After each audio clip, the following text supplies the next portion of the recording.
আসসালামু আলাইকুম। চাঁদপুর শাহরাস্তি কোয়েল ফার্মের হ্যাচারি পক্ষ থেকে আপনাদের শুভেচ্ছা অভিনন্দন। তো আজকে কোথায় কোথায় কোয়েল পাখির বাচ্চাগুলোকে দিব, কোন জায়গায় দিব ইনশাল্লাহ আজকে আপনাদের মাঝে এই ভিডিওটি তুলে ধরবো একবারে ইনশাল্লাহ। যে খামারে যে প্রতিনিয়ত আমরা যে কাজগুলো করি, যে বিগত এর আগের ভিডিওতে আপনারা দেখেছেন যে 0 দিন বয়সী কোয়েল পাখির বাচ্চা বের হচ্ছে, এগুলো ব্রুডিং করলাম। তো এই ব্রুডিং করার ফলে যে বাচ্চাগুলো আমাদের মাঝে খামারিরা চেয়েছেন, খামারি ভাইয়েরা চান, অনেকে তরুণ উদ্যোক্তারা চান যে রিফন ভাই আমাকে কয়টা কোয়েল পাখি দেন, আমরা পালন করে দেখি। তো সচরাচর আমাদের হকার পাইকার দোকানদার সবাই কিন্তু আছে।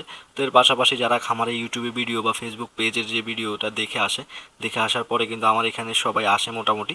আসার পরে যে বলে যে রিফন ভাই আমাকে কিছু কোয়েল পাখির বাচ্চা দেন, আমি পালন করে দেখি। তো তাদের উদ্দেশ্য করেই কিন্তু কোয়েল পাখির বাচ্চা রেডি করলাম, গণনা করে এরপরে প্যাকেটিং করে দিলাম এবং কি খামারিদেরকে বুঝিয়ে দিলাম কিভাবে কোয়েল পাখির বাচ্চা পালন করতে হবে, কিভাবে মেনটেন করতে হবে। দেখা যায় যে তরুণ উদ্যোক্তা কিন্তু অনেক আছে, যে আমাদের যে সমাজে বা এরিয়াতে তরুণ উদ্যোক্তার অভাব নাই। যার যার নিজ নিজ এরিয়া অনুযায়ী সবাই কিন্তু উদ্যোক্তা হতে চায়, যে উদ্যোক্তা হয়ে কিছু করতে চায় এখান থেকে। যেমন দেখা যায় যে আগে যারা রয়েছেন শিক্ষিত মানুষরা আসতেন, এই সেক্টরে কিন্তু আগে মূর্খ মানুষরা ছিল, যে শিক্ষিত মানুষরা আসতেন না তেমন।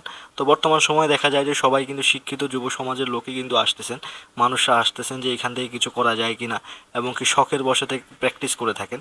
তো খামারিকে যে এই পাখিগুলো আমি দিচ্ছি 0 দিন বয়সী কোয়েল পাখির বাচ্চা, এই খামারিকে আমি দিয়ে দিলাম প্রায় 500 পিসের মতো জিরো বাচ্চা। আর পরবর্তীতে যে খামারিরা এসে বসে আছেন তাদের জন্য আমি যে পাখিটা রেডি করব, ওটা হচ্ছে 30 দিন বয়সী মহিলা কোয়েল পাখি।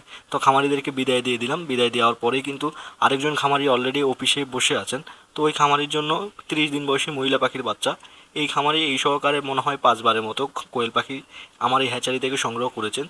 তরুণ উদ্যোক্তা বলা যাবে না, উনি উদ্যোক্তা হিসেবে প্রায় 4-5 বছর হয়ে গেছেন।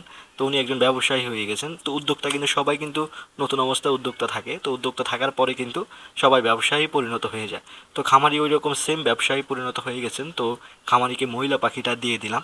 আমাদের যে হ্যাচারিটা চাঁদপুর শাহরাস্তি কোয়েল হ্যাচারি, এই হ্যাচারিতে কিন্তু মহিলা পাখির বাচ্চাও আপনারা সংগ্রহ করতে পারবেন, এবং কি পুরুষ পাখিও সংগ্রহ করতে পারবেন, একদিনে বাচ্চাও সংগ্রহ করতে পারবেন। কোয়েল পাখির বীজ, ডিম, কোয়েল পাখি সব কিছুই কিন্তু আমাদের হ্যাচারি থেকে সেল হয়। এবং কি আরেকটা বিষয় হচ্ছে, নতুন উদ্যোক্তা তৈরি করার প্রচেষ্টাই কিন্তু চাঁদপুর শাহরাস্তি কোয়েল হ্যাচারির যে লক্ষ্য উদ্দেশ্য। এবং কি খামারিদেরকে যে প্র্যাকটিস, এবং কি তাদেরকে বুঝিয়ে দেওয়া কিভাবে কী করতে হবে, কিভাবে প্র্যাকটিস করতে হবে, কিভাবে খাবার, ওষুধ, মেডিসিন মেনটেন করতে হবে, সকল বিষয় কিন্তু আমরা বুঝিয়ে দিয়ে থাকি।